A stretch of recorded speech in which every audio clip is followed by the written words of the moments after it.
Top quality और consistent performance के लिए सिर्फ सिल्वर पंप। टॉप क्वालिटी और कंसिस्टेंट परफॉर्मेंस के लिए सिर्फ सिल्वर पंप, नाम याद रखना। अरे घेतला तर अरे अजित दादा आमच्या पक्षाचे अध्यक्ष आहे, त्यांनी जो निर्णय घेतला त्यामुळे तर मी मंत्रिमंडळात आलो। त्यामुळे मी अजित दादा, त्याच्यानंतर तटकरे, आमचे प्रफुल्ल पटेल आणि संपूर्ण राष्ट्रवादी पक्षाचा मी अतिशय मनापासून आभारी आहे। मी माननीय मुख्यमंत्री आणि दुसरे उपमुख्यमंत्री शिंदे साहेब यांचा सुद्धा आभारी आहे। मी समता परिषदेचा आभारी आहे। मी मोदी साहेबांचा आणि अमित शाह साहेब यांचा सुद्धा आभारी आहे। आणि मी येवला मतदारसंघातील, येवला लासलगाव मतदारसंघातील माझ्या मतदार बांधवांचा, भगिनींचा फार फार आभारी आहे। सर हिंदी में हाँ ठीक आहे। आता तुम्ही सगळ्यांनी स्टेजच्या बाहेर इतर ठिकाणी पाहिलेलं आहे। सर हिंदी में एक बार बता दीजिए 6 महीने बाद संस्था निवडणुकीत आपल्या ओबीसी आणि सगळ्या गोष्टीवर काय फरक पडतो? निश्चितपणे एक लक्षात घ्या, आमचे किती मतभेद असले तर मी राष्ट्रवादी काँग्रेस पक्ष, अजितदादा गट हा काही मी सोडलेला नव्हता, हे लक्षात घ्या। त्यामुळे कुठल्याही परिस्थितीमध्ये पुढच्या निवडणुकांमध्ये सुद्धा आमच्या पक्षाला जास्त चांगलं यश मिळावं म्हणून आम्ही सगळेच प्रयत्न करणार आहोत।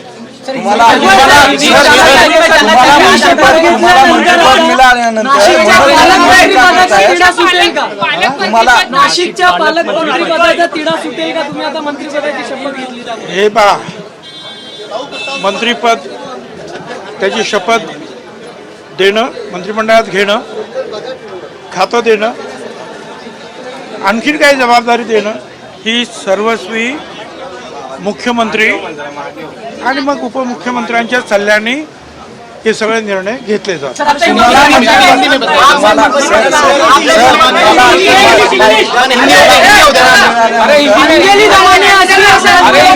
मनोज जरांगे तुमच्या मंत्रिपदाच्या शपथविधीवरती असं म्हणाले की दादांनी सर्वात मोठी चूक केली आहे की भुजबळ साहेबांना मंत्रिपद। असं आहे की ह्या जरांगेने एवढा मोठ्या चुका नवे खेळ केलेले आहेत की त्याने संपूर्ण मराठा समाजाचं महाराष्ट्रामध्ये प्रचंड नुकसान केलेलं आहे आणि गावागावामध्ये। त्यामुळे खरं म्हणजे मराठा समाज हा सगळ्यात मोठा बांधव म्हणून आम्ही मानतच आलो आणि सगळ्या ठिकाणी त्यांचा ताप तसाच वावर आहे। परंतु याच्या या कर्तृत्वामुळे या जरांगेच्या मराठा समाजाला सुद्धा जे आहे मी सांगतो की निश्चितपणे त्रास झाला।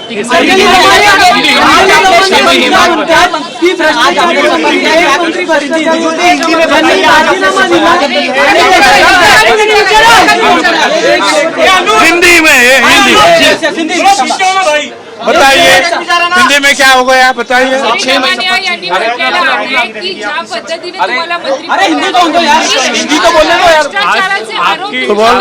आपने शपथ ली है, आज क्या प्रायोरिटी रहेगी, कौन सा डिपार्टमेंट आपको दिया? देखिए, मंत्री पद की शपथ देना और मंत्रिमंडल में लेना, बाद में कौन सा डिपार्टमेंट देना और आगे के कौन सी जो जिम्मेदारियां देना, ये पूर्णतः मुख्यमंत्री फडणवीस साहब के ऊपर निर्भर रहता है। वो जो उपमुख्यमंत्री है उन लोगों के साथ चर्चा करते हुए वो निर्णय लेंगे, वो हमको मंजूर है। इस तरह से भी देखा जा रहा है कि धनंजय मुंडे को जब निकाला गया मंत्री पद से, उसके बाद फिर आपको लिया गया है, कहीं ना कहीं उस नजरिए से भी ये देखा जा रहा है, तो उसको लेकर क्या कहेंगे? चलिए आगे। समाज को महाराष्ट्र के न्याय मिला, ऐसी लोगों की भावना क्या है? देखिए, मैं ओबीसी समाज का, पिछड़ों का काम, ओबीसी और ये जो विजेएनटी जो है इसका जो काम जो है मैं 35 साल से करता हूँ। मैं कहाँ भी रहा हूँ, किसी भी स्थिति में रहा हूँ, वो काम मेरा कभी भी जो है बंद नहीं होता है। आपने देखा होगा कि कास्ट सेंसस होना चाहिए, जातिगत जनगणना होनी चाहिए। 35 साल से लगातार हम उसकी अलग अलग रामलीला मैदान से लेकर पटना बिटना सब जगह जितनी भी बड़ी रैलियाँ हुई, हमारा पहला मुद्दा ये था हमारी जाति गणना की जाए। और वो जो है आज हम बहुत खुश हैं कि मोदी साहब ने जो है उसको मान लिया है और ये जो जातिगत जनगणना अब होगी, साथ साथ जो है जो हमारा कुछ आरक्षण परसेंटेज कम हुआ था भाटिया कमीशन के अहवाल के अनुरूप, इसलिए सुप्रीम कोर्ट में जब ये केस आई तब हम लोगों ने वहाँ हमारे भी वकील दिए और ये समीर भुजबल जी, महेश झगड़े, मंगेश शाह ने इन सबको जो है 2 दिन उधर भेज दिया था। वो इंदिरा जयसंज्ञानी मैडम, फिर तुषार मेहता साहब, फिर जो हमारे गोपाल शंकरन जो है वो सारे हमारे जो एडवोकेट है बड़े बड़े, उनसे सबसे मुलाकात की।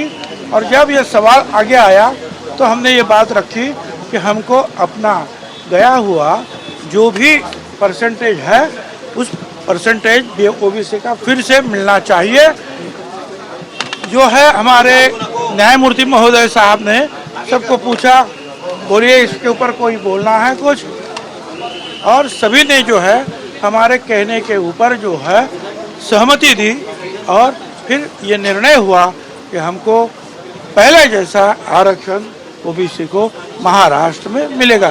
तो ये और एक हमारी जीत हुई, हम तो इसे खुश है।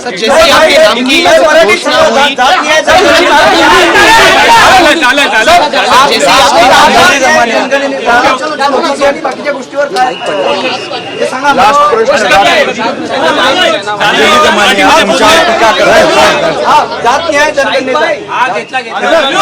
जात निहाय ऐकून घ्या, जात निहाय जनगणना ही याच्यासाठी आवश्यक होती। 35 वर्ष आम्ही मागतोय ते, कारण काही द्यायचं झालं ओबीसी आणि भटक्या विमुक्तांना तर लोक कोर्टात जायचे बाकीचे लोक, आणि मग कोर्ट विचारायचं की तुमचा किती आकडा आहे, तुम्ही किती लोक आहात, आणि तो डाटा काय आमच्याकडे नव्हता। 1931चा डाटा आपण घ्यावा असं म्हणायचो, पण कोर्टात सगळं प्रकरण जायचं। म्हणून समीर भुजबळ खासदार असतानाच आम्ही प्रयत्न केले, सुप्रीम कोर्टात सुद्धा गेलो। त्यावेळेला खासदार समीर भुजबळांनी ज्यावेळेला आवाज उठवला त्यावेळेला स्वर्गीय गोपीनाथराव मुंडे असतील, लालू प्रसाद यादव, मायावतीजी, हनुमंतयाजी काँग्रेसचे, पवार साहेब या सगळ्यांनीच मदत केली। परंतु प्रणब मुखर्जी यांनी जाहीर केलेली जातगणना ही सेन्सस कमिशनरकडून झाली नाही, त्याच्यामुळे तिला जास्ती काही किंमत उरली नाही। ही जातगणना याच्यासाठी पाहिजे आहे, एक आरक्षण हा एक मुद्दा आहे, पण त्याहीपेक्षा महत्त्वाचं आमचं हे आहे, कारण ह्या ज्याप्रमाणे दलित समाजाला भारत सरकार आणि राज्य सरकारकडून वेगळा निधी आहे, आदिवासी समाजाला भारत सरकार आणि राज्य सरकारकडून वेगळा निधी आहे। आमची जी मागणी होती त्यानुसार पहिल्यांदा लोकसभेच्या ज्या सभापती अध्यक्ष झाल्या त्यांच्या अध्यक्षतेखाली त्या अगोदर एक समिती 16 खासदारांची नेमली। त्यांनी सांगितलं परिस्थिती ओबीसींची वाईट आहे, त्यांना मदत करायला पाहिजे, परंतु आमच्याकडे डाटा नाही। मग मनमोहन सिंग कमिटी आली, त्याच्यामध्ये चिदंबरम, पवार साहेब ही सगळी मंडळी होती। त्यांनी सुद्धा सांगितलं यांना मदत करायला पाहिजे, गावागावामध्ये देशामध्ये फार वाईट परिस्थिती यांची आहे, परंतु डाटा नाही, सेन्सस कमिशनरने तो द्यावा, परंतु तो दिला नव्हता। जातगणनेमुळे ज्याप्रमाणे आरक्षणाचा प्रश्न सुटेल त्याहीपेक्षा महत्त्वाचा हा जो जास्तीत जास्त फंड्स जो आहे भारत सरकार आणि राज्य सरकारांच्याकडून मिळेल, त्यामुळे गावागावामध्ये असलेला गोरगरीब भटका विमुक्त असेल, आमचा ओबीसी समाज असेल, ज्यांना घरं नाहीत, ज्यांची आरोग्याची परिस्थिती चांगली नाही, शिक्षणापासून वंचित आहेत, ज्या महिला अजूनही कष्टाचं काम करतात, ह्या सगळ्यांना ह्या फंड्स मिळाल्यामुळे जसा दलित समाजाला आणि आदिवासी समाजाला उपयोग होतो तसा उपयोग जो आहे संपूर्ण भटका विमुक्त आणि ओबीसी समाजाला होणार, म्हणून जातगणना महत्त्वाची आहे।